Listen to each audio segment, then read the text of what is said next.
ஏன் சொல்லுங்க. உங்களுக்கு ஒரு விஷயம் சொல்றேன் கேளுங்க. தேவன் குமாரனா வந்தாருன்றது உங்களுக்கு தெரிஞ்சிட்டா வேற ஒண்ணும் தெரிய தேவையில்லை. தேவன் குமாரனா வந்துட்டார். தேவன் என்ற கோட்பாட்டுக்கு யாராவது எந்த விஷயமாவது இது இவருக்கு தகுதி குறைஞ்சிருக்கு, இது குறைக்கப்பட்ட தகுதி என்று சொன்னா கடவுள் கோட்பாட்டுக்கு அது ஒத்து வராது. புரிஞ்சு கொள்ளுங்க. கடவுள் கோட்பாட்டுக்கு ஒரு விஷயத்த குறைச்சு காட்டினா கடவுள் கோட்பாடு தெரியாதவன். பிதாவுக்கு கீழ்பட்டிருக்கிற அது இருக்கலாம், இதெல்லாம் எடுக்க போற போக்குல ரிஜெக்ட் பண்ணிட்டு போகலாம். இந்த விஷயம் எல்லாம் நான் சொல்லுவேன். அப்ப ஏன்னு கேட்டா, தேவனுடைய குமாரன்னா என்ன அர்த்தங்கிறத கொஞ்சம் தெளிவா சொல்லுங்க. ஏன்னா குமாரன்னா இன்னைக்கு அதுலதான் அவங்க இடறி விழுறாங்க எல்லாருமே. இடருக்கு உண்டான கல்லா கிறிஸ்துவே இருக்காருன்னு வேத வசனமும் சொல்லுது. ஏசாயா 28:13 சொல்லுது. இடருக்கு உண்டான கல்லை சீயோனில் நான் வைக்கிறேன்னு ஏசு கிறிஸ்துவ சொல்றாரு. அவரதுக்கு என்ன கண்மலையும் நான் தான் அப்படிங்கிறாரு. எல்லாத்தையும் அவரே சொல்லிட்டாரு.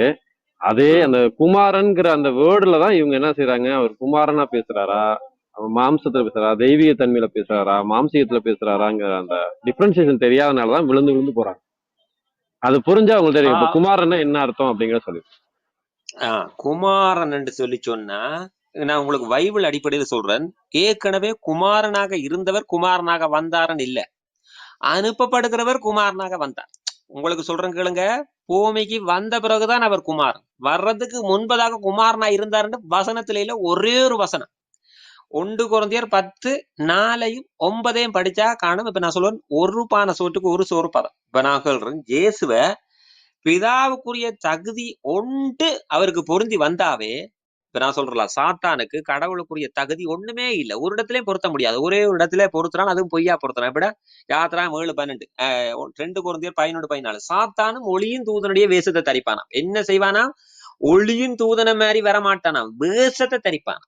ஆனா இங்க என்ன இருக்குன்னு பாத்தீங்கன்னு சொன்னா, இயேசு கிறிஸ்துவுக்கு குமாரன் என்று பூமியில வரும்போது கொடுக்கப்பட்டிருக்கிறது. அந்த வந்த தேவனுக்கான வசனத்தை எடுத்து படிச்சோம்னு சொன்னா, காணப்படாத தேவன். இப்ப நான் ஒரு வசனத்தையே படிச்சிருவோம் இந்த இடத்துல. அது உங்களுக்கு எல்லாம் தெரிஞ்ச வசனம் தான்.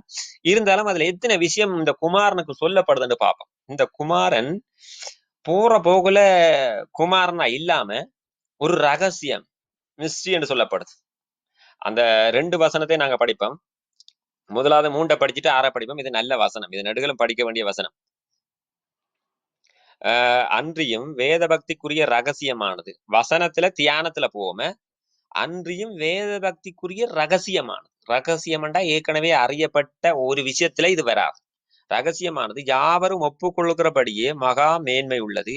தேவன் மாம்சத்திலே வெளிப்பட்டார். இந்த தேவன் மாம்சத்திலே வெளிப்பட்டார் என்றிருக்கல்ல, ஆவியிலே நீதி உள்ளவர் என்று விளங்கப்பட்டார். இப்ப இந்த தேவன் ஆவியாகவும் இருக்கிறாராம். வழியா கேளுங்க. தேவதூதர்களால் காணப்பட்டார், புறஜாதிகளிடத்தில் பிரசங்கிக்கப்பட்டார், உலகத்தில் விசுவாசிக்கப்பட்டார், மகிமையிலே ஏறெடுக்கப்பட்டார். ஏறெடுக்கப்படும் போது அவர் என்ன தகுதியில போனார்ன்றது சொல்லுது. இப்ப அதுக்கு ஒரு ஆதாரம் காட்ட போறோம் பாருங்க. 15-16. அந்த பிரசன்னமாகுதலை தேவன் தம்முடைய காலங்களிலே வெளிப்படுத்துவார். அவரே நித்தியானந்தம் உள்ளவர். நித்தியானந்தம் உள்ளவர்டா என்ன சொல்லுங்க பாப்போம்? முடிவில்லாதவர், ஏக சக்கராதிபதி, ராஜாதி. இப்ப ஏகர சக்கராதிபதினு சொன்னா என்னைக்குமே அவருக்கு மேலேயோ கீழே ஒரு தரம் இருக்க முடியாது. அந்த வெளிப்பட்ட தேவனை குறிச்சுதான் சொல்றேன். ராஜாதி ராஜா. இப்ப ராஜாதி ராஜான்னு சொன்னா பழைய ஏற்பாட்டுல சாரி ஏகாத்திய சத்திராபதியா அப்படின்னா ஏக சக்கராதிபதி. ஏக சக்கராதிபதினு சொன்னா அந்த ராஜ்ய கடவுளுக்கு தன்மைக்கு முழுவதுக்கும் சொந்தக்காரர். கடவுள் தன்மைக்கு பரிபூர்ணமான சொந்தக்காரர். அது சக்கராதிபதி என்ன சொல்லுங்க? அவர் பெரிய சக்கராதிபதி. அவருக்கு மேல ஒரு மில்லியன் சொல்லி ஒரு தமிழ்ல சொல்லுவோம் தெரியுமா? அவர் சகல விஷயங்களையும் கட்டி ஆளக்கூடியவர். அந்த விஷயத்த சக்கராதிபதி சொல்லுது. இப்ப நான் முக்கியமா சொல்லுவாங்க. ஏக சக்கராதிபதி அப்படின்னா ஒரே ஒருவர் தான், அவருக்கு மேலே யாரு கிடையாது, கீழே யாரு கிடையாது.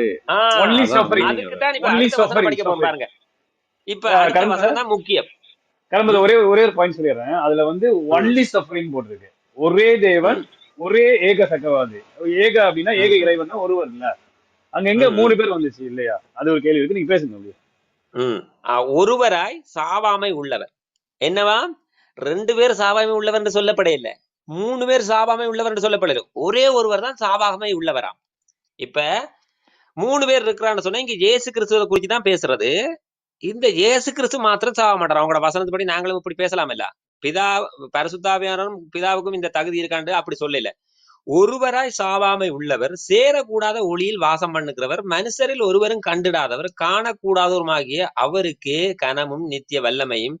இப்ப நான் உங்களுக்கு ஒரு விஷயம் சொல்ல போறேங்க. இந்த 1 தீமோத்தேயு 6:16 தானே படிச்சாங்க. இந்த 1 தீமோத்தேயு 6:16 எழுதினவர் தான் 3:16 எழுதினார். இந்த 3:16 எழுதினவர் என்ன சொல்றாருன்னா, காணக்கூடாத தேவன் மாமிசத்திலே வெளிப்பட்டார். அவர் யார சொல்றாருன்னா, இயேசுவை சொல்றார். படியா திரும்ப படிக்கிற பாருங்க, நீங்க புரிஞ்சு கொள்ளுங்க. 1 தீமோத்தேயு 3:16 எழுதினவர் தான் 6:16 எழுதினார். அவர் என்ன எழுதுறாருன்னா, இந்த காணக்கூடாத சாவாமை உள்ளாத தேவன், சேரக்கூடாத ஒளியில் வாசம் பண்ணுகிற தேவன் மாமிசத்துல வெளிப்பட்டார். இப்ப பிதாவுக்கு என்ன சொல்றோம்? சேரக்கூடாத ஒளியில் வாசம் பண்ணுகிறவர். இப்ப இயேசு சேரக்கூடிய ஒளியில் வாசம் பண்ணுகிற வசனத்துல இருக்கா? இப்ப எதெல்லாம் பிதாவிட்ட இருக்கோ அதெல்லாம் பிதாவிட்ட இருக்கா இல்லையான்னு பாத்துடலாம்ல. எதெல்லாம் இயேசுவிடத்துல இருக்கோ அதுவெல்லாம் பிதாவினிடத்திலே இயேசுவிடத்திலே டிஃபரெண்டா இருக்கான்னு பார்த்துட்டாவே பிடிச்சிருமே யார் ஆளுன்னு சொல்லி. அப்ப கடவுளுடைய கோட்பாட்டுக்கு அவர் ஒருவராய் இப்ப அவங்க கேட்பாங்கல்ல, 1 பேதுரு 3:18 இயேசு இது எனக்கு சொல்லி சொல்லி வாழ்க்கையும் வெறுத்து போச்சு, தொண்டை தண்ணியும் வத்திட்டு என்னன்னு கேட்டா, இயேசு கிறிஸ்து ஒரு சரீரத்தை கொண்டு வந்தார். அந்த சரீரத்தை கொல்ல கொடுத்தார். அவர் சரீரத்துல கொல்லப்படும் போது ஆவியில உயிரோட இருந்தாலாம். இந்த விஷயத்த நீங்க எப்படி புரிஞ்சோடா, அட் அ டைம்ல 2 விஷயம் நடக்குது. ஒண்ணு சரீரத்துல கொல்லப்படுத்தார், ஆவியில கொல்லப்படு. என்ன இருக்கு? இந்த சரீரத்தை 3ஆம் நாத்து உயிரோட கொண்டு வர்றார். ஏன்னு சொன்னா, இயேசு கிறிஸ்து இந்த பூமிக்கு மனிதனுடைய பாவத்துக்காக ரத்தம் சிந்த ஒரு சரீரத்தை கொண்டு வரணும். அந்த சரீரத்தை கொல்ல கொடுக்கணும் என்பதுதான் விதியே தவிர கடவுள் செத்து காட்டணும் என்ற விதி இல்லை. அதுக்கு ஒரு வசனம் சொல்றேன் பாருங்க. எசேக்கியேல் 18:4-20 வசனத்துல என்ன இருக்குன்னு பார்த்தா, பாவம் செய்கிற ஆத்மா சாகுமா. படியா கேளுங்க, முக்கியமான வசனமே. எசேக்கியேல் 18:4-20 பாவம் செய்கிற ஆத்மா சாகுமா. ஆனா அபகு 1:13 அவர் பாவத்தை பாதார சுத்த கண்ணன்.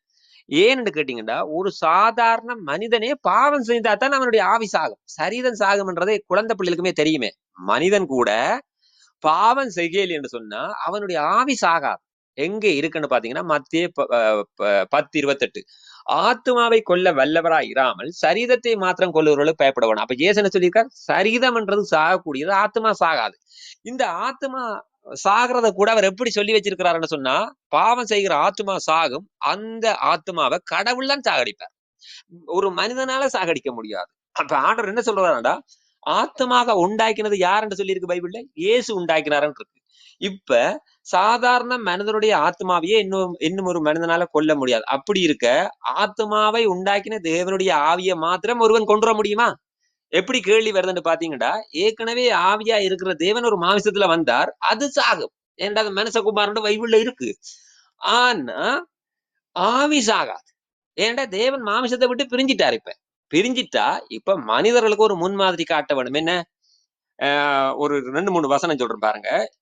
பிரசங்கி 3:21 தாழே இறங்குற மிருகத்துடைய ஆவியும் மேலே ஏறுகிற மனுஷனுடைய ஆவியையும் அறியத்தக்கவன் யார்?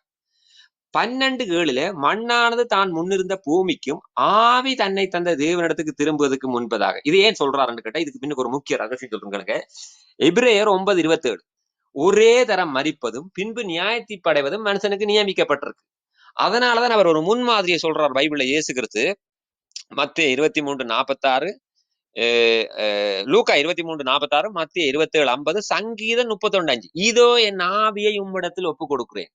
இது என்னத்துக்காக சொல்றார்? இயேசு கிறிஸ்து தன்னுடைய ஆவியை ஒப்பு கொடுத்துட்டு அவரை விழுந்து மடிஞ்சு சாகிறான்னு அர்த்தமா? மரிக்க போற ஒவ்வொரு மனிதனும் இந்த பூமியில வாழும் போது கடவுளுக்கு பரிசுத்தமா வாழ்ந்திருந்தா மாத்திரம்தான் தன்னுடைய ஆவியை தேவனிடத்தில் ஒப்பு கொடுக்கலாம்ன்றதுக்கு ஒரு முன்மாதிரி தான் இது. அப்படி ஏற்கனவே தன் பாவத்துல வாழ்ந்த ஒரு மனிதன் அவன் சாகும் போது அவனுடைய ஆவி பாவத்திலான் சாகும். அந்த ஆவியை தேவனிடத்துல ஒப்பு கொடுக்க முடியாது. அப்ப என்னத்துக்காக இங்க ஒரு விஷயம் சொல்றாரு முன்மாதிரி? நீங்க மரிக்கிறதுக்கு முன்பதாக உங்களோட ஆவியை தேவனிடத்துல ஒப்பு கொடுக்குற அளவுக்கு உங்களோட வாழ்க்கை பரிசுத்தமா இருக்க வேணும். அப்படி இல்லாத ஒருவருமே அதுக்கான முன்மாதிரி தான் கொடுக்கிறார் வழியே. இந்த வசனத்தை எல்லாம் படிச்சுட்டு பாருங்க, அவர் எல்லா இடத்துலயும் பிதாதானே கைப்பற்றார், பிதாதானே சொல்றார். இதெல்லாம் மனிதர்களுக்கு முன்மாதிரியப்பா. இயேசு கிறிஸ்து இந்த பூமியில மனிதர்களுக்கு எப்படி வாழ்ந்தா பரலோகம் வரலாம் என்பதை எங்க இருந்து தொடங்கி இருக்கிறார் சொல்லுங்க அப்ப. மத்தேயு 3:15 ஸ்டார்ட் பண்ணிட்டார். யோவான் கேட்கிறார், ஆண்டவரே நான் உம்மாலே ஞானஸ்தானம் எடுக்க வேண்டியதா இருக்க, நீர் என்னிடத்தில் வரலாமா? ஏசு என்ன சொல்லியிருக்கணும்? அது எனக்கு தெரியும் தானே, பிரச்சனை இல்லை அப்படின்னு சொல்லிட்டு போயிருக்கணும் இல்ல. ஏசு என்ன சொல்றாரு? இப்பொழுது இடங்கொடு, இப்படி எல்லா நீதியை நிறைவேற்றுறது நம்ம கேட்டுதான் இருக்கும். கடவுளே நீதி பெறார் ஒரு பேர் இருக்கு. யாருக்கு அவர் நீதியை நிறைவேற்றார்? ஏப்பா, ஒரு புரிதலின் அடிப்படையில பார்த்தா கூட பிதாவுக்கும் குமாரனுக்கும் ஒரே தகுதி இருக்கு, இவர் கடவுள்னு சொன்னா இவர் யாருக்காக இந்த நீதியை நிறைவேற்றணும்? ஏன் நீதியை நிறைவேற்றணும்? மனுஷன் நீதியை நிறைவேற்றுறது நியாயம்.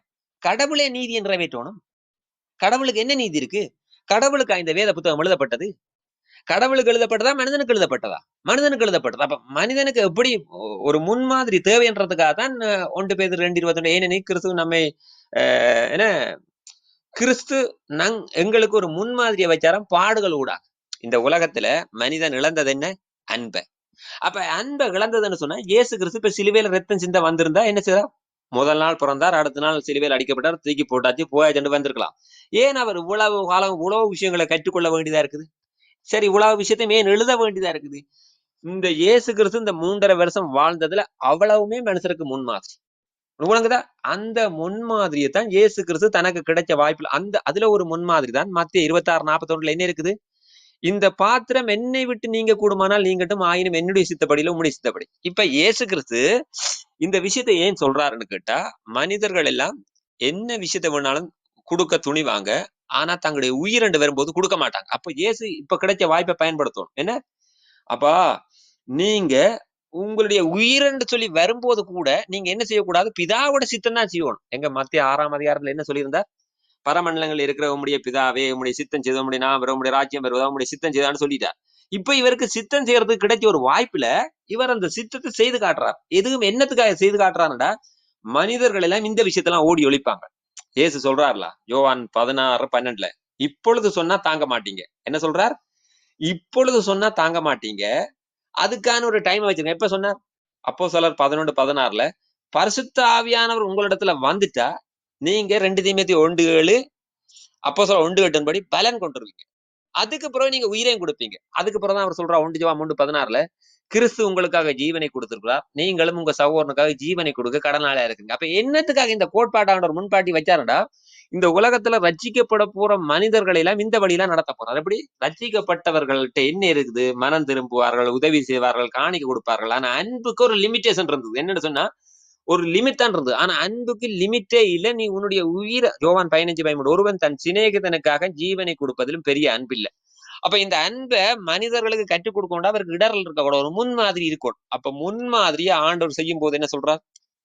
சிலுவையினூடாக தன்னையே உயிரை கொடுத்து, அதுல எப்படிப்பட்ட நீ எல்லாம் இப்ப ஒரு சினிமா படம் பாத்தீங்கன்னு சொன்னா ஹீரோ எல்லாம் ஈஸியா உயிரை கொடுத்துருவாங்க. ஆனா உண்மை சம்பவம் என்பது சாத்தியம் இல்லை. அப்ப உண்மை சம்பவமா இருந்தா இப்படிப்பட்ட நிலைமைகள் எல்லாம் வரும்போது உயிரை கொடு. அதுக்கு பிறகுதான் எவ்வளவு பேரும் உயிரை கொடுத்தாங்க. இயேசுவை பின்பற்றின அத்தனை சீடர்மாரும் துணிஞ்சு உயிரை கொடுத்தாங்க.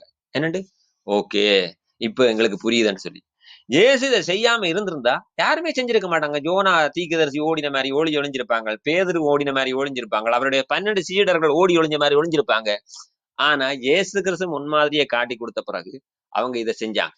அப்ப இயேசு கிறிஸ்து இந்த பூமியில இருந்த காலத்துல எது எல்லாம் செய்தாரோ அதையெல்லாம் மனிதர்களுக்கு இப்ப நான் சொல்றேன்ல, நான் அடிக்கடி சொல்றேன் இந்த விஷயம், நீங்க சிலர் மறந்துருப்பீங்க.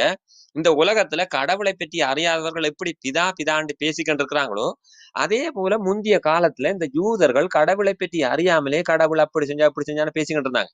இது எல்லாம் அநேக காலமா இருந்து பார்த்து கொண்டிருந்த கடவுளே இறங்கி வந்து கடவுளுக்கு எப்படி பயப்படணும் என்ற ஒரு பயத்தை கற்றுக் கொடுத்ததுதான் இந்த மாமிச சரீரத்துல இருக்கிற கடவுள். என்ன ஒரு சாதாரண மனிதர் கடவுளை சொல்லி கொடுப்பதற்கும் ஒரு கடவுளே வந்து கடவுளுக்கு பயப்படணும் சொல்லி கொடுக்க வித்தியாசம் இருக்கு. அதுக்கான ஒரு முக்கியம். அப்பதான் சொல்றேன், சிலுவையில ரத்தம் சிந்துறதுக்காக மாத்திரம் ஆண்டவர் வரையில.